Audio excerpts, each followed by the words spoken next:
What is going on, everybody? This is Mike from the Last Corvette, and this here is the end result. This is the finished product. My guy finished up paint correction, polishing right around 2 o'clock. Applied the ceramic coat to it, obviously to all of the body panels, all 4 windows, the wheels as well.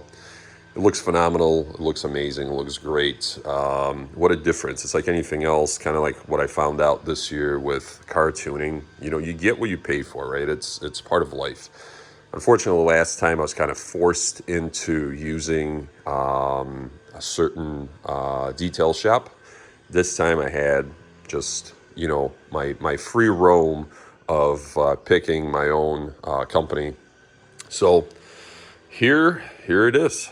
Let me zoom in on it.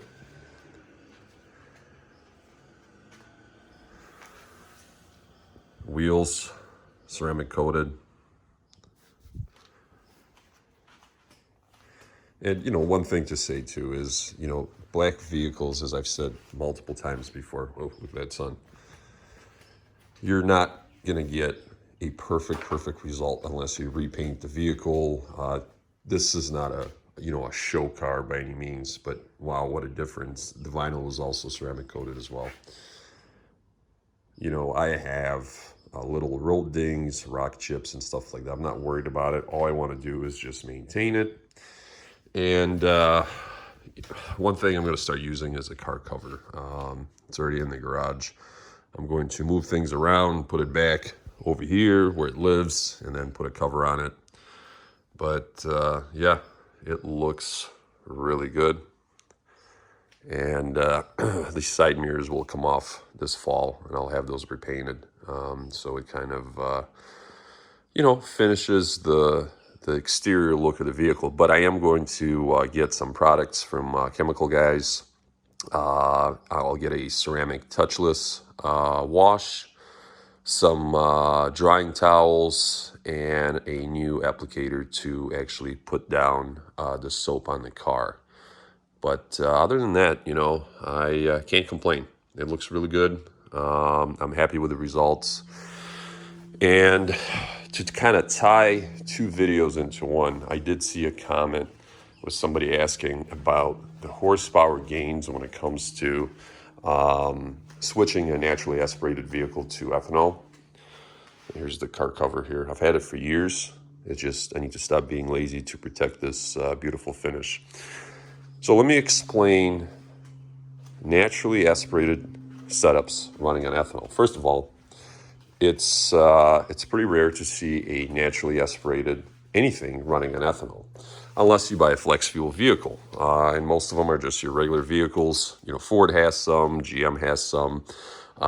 It's not very common, which I think is kind of funny, especially with the fuel prices and the way they are. Everybody's kind of switching to electric and hybrids and all that. But ethanol's been around for, decades. But when it comes to your GM vehicle, I've said this before, these GM vehicles, when set up properly, become flex fuel vehicles. The same setup as a vehicle that is built as a flex fuel vehicle. So you have a sensor, you have an input wire going to your ECU that tells the computer how much ethanol you're running in your fuel at that given time, and then your maps will auto adjust. So in this case, on GM side, you'll install the flex fuel kit. You'll have, once you reach the dyno, the tuner will turn the flex fuel sensor on and validate that the sensor is actually reading and sending a signal to the computer 0 to 5 volts. And then tune it, create a secondary map, and you'll be good to go. And then it's a seamless transition between, full ethanol, something in between, or pump. Let's say if you're taking this somewhere and you just can't find an ethanol gas station, it's fine. You're going to lose a few horsepower, some torque, but you can run 93 pump just fine. One of the things when it comes to ethanol, right now, this one is sitting at 73% ethanol, pump ethanol, which, once again, pump, guys, is pump ethanol, that is the closest thing you're going to get to race fuel, 100 to 105 octane. And of course, ethanol is king when it comes to boost applications. Naturally aspirated vehicles, they don't gain as much. But for me, the end result is going to be boost. So I wanted to concentrate on upgrade my fuel system, my fuel pump, my injectors, adding a flex fuel sensor, getting it all wired in, dynoed, and basically setting this vehicle up, to where when I do run boost, everything is already there. The infrastructure is already there, in a nutshell. But here is the ethanol content. So your normal pump is going to be 70 to 75 at the max. I've seen 75, but normally you're going to be on summer blend. You're going to be 70 to 73-ish on most pumps, which is still pretty good. And you can get drum or barrel, as they call it, ethanol. It will put you closer to 80. I've never seen 85%, but you'll be right around 80, 81 maybe, something like that. But let's get into the details. So the question was obviously horsepower gains on a naturally aspirated, on ethanol, and torque. Now, normally it's not something that people do because the amount of money that it takes to dyno a vehicle these days doesn't justify the horsepower gain or the torque gain unless you have other modifications to go along with it, like I did. And I should have did my heads and cam, so upgraded my cam and my heads at the same time, but I just ran out of time. That was the issue this spring. And, so on the average, like let's say a DSX kit for your C6, C7, your Camaro is going to run around $300. You can get them for as cheap as $150 if you source them elsewhere or if you build it yourself. It's not something that's, rocket science. They sell the Continental GM flex fuel sensors, not just for GM, but for other vehicles. They also sell kits and piggyback harnesses for all these vehicles. And the only thing you have to do is just run your own input wire and pin it to your ECU. So you can go either way. Then you need to look at the install. Are you going to do it yourself or you're going to pay somebody to do it? And the tuning, of course, on the dyno and enabling your flex fuel sensor is anywhere from $600 to $1,000. That's your normal average, we'll say, tune session. I had two sessions. One was 93 pump, one was ethanol, and it was right around $900. So let's just say on the high side, you're going to be paying, I don't know, we'll say if you do the install yourself, $1,200. Now for $1,200, here are your gains. Now, I got this vehicle tuned by Dubson Performance. It's the same tuner, Dr. Phil, that tunes for K-Tech, all of the K-Tech vehicles, customer vehicles that they build and the race vehicles, okay? So this guy's been around for a long time, knows these vehicles, does an amazing job. So he told me on a naturally aspirated LS or LT, if it's properly tuned on 93 pump, which that was the first session. He tuned in a 93 pump, got everything dialed in, including the transmission. Then he enabled the flex fuel sensor, and we dumped a couple of gallons of ethanol so he could read. And then I came back a week later, which actually turned into 2 weeks because he got sick with COVID. And we tuned it again on ethanol, full ethanol. I was running right around 70% at the time. So he said that minimal gains will be seen. Horsepower, your torque is what's going to spike. Obviously, if this was running boost, either a turbo or a supercharger, that's when you see the big gains. That's where it pays off, right?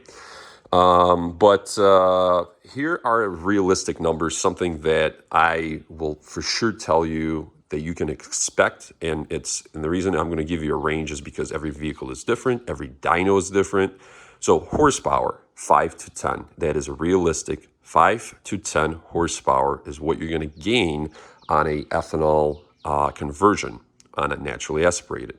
Now your torque goes from 15 to 30. These are real deal numbers. These are not numbers that somebody puts out there. Let's be realistic. If somebody does a conversion and they say, I gained 35, 40 horsepower, we don't know if the vehicle was ever tuned. Maybe it had a shit tune in it. Maybe they added some bolt-ons. And of course, it's going to bring those numbers up. But if your vehicle is already tuned 5 to 10, 15 to 30 torque, foot-pounds of torque. That's all you're going to see, and that's what I saw. These are the real deal numbers. Now, one thing for sure to stay away from is don't buy those standalone plug-and-play kits that they do sell. Basically, it utilizes the same flex fuel sensor, and then it has a box that will auto-adjust your fuel map. Don't do that. Any tuner, any guy that races will tell you that the only way to like completely get this vehicle tuned in and squeeze out every horsepower and every foot-pound of torque is to put on the chassis dyno. So stay away from that. But the end result here is this. I'm going to run it at Lapeer Dragway. We're going to see what it runs, quarter mile, and then we're going to build it some more. We're going to build up the motor this off-season to my spec, and then we're going to put boost on it. And like I said, that's where you're going to see the big horsepower increase, right? From timing and just from the fuel side, from the fuel map side, I should say. That's where it shines. But for, let's say, $1,200 to $1,300, is it worth getting 5 to 10 horse or 15 to 30? It's up to you. Horsepower is expensive. Of course, a lot of the last year and a half, a lot of naturally aspirated C6s, C7 Camaros, they've been calling and looking for a conversion because, once again, it's a higher octane fuel. It's a race fuel, for one. For two, if you have a newer LT version, the LTs will put up larger gains because it's a different motor and it's also a different fuel injection system, guys, versus old school LS. So on LTs, you want to just add 10 horsepower and 10 foot-pounds of torque to my numbers, and that's what you can expect from LT. The horsepower, for sure, you will gain more, right around 20 to 25 horse, which is a decent gain. But regardless, you're going to pay $1,300, and all of it is going to be wrapped into the dyno time. So I always tell people, if you're going to go on the dyno, try to squeeze in as many parts, performance parts, as you can to limit your dyno time, because if you keep going to the dyno over and over and over again, you can spend, $4,000 or $5,000 just in dyno time by the time you're done with your vehicle. Anyway, guys, enjoy your Saturday. Hopefully this video helps. And yes, I'm going to take care of this vehicle and use a cover for sure to limit my kids from scratching it, dust on the vehicle. And yes, black vehicles are a beautiful thing until they show swirls or all the imperfections. They just stand out. Talk to you guys later.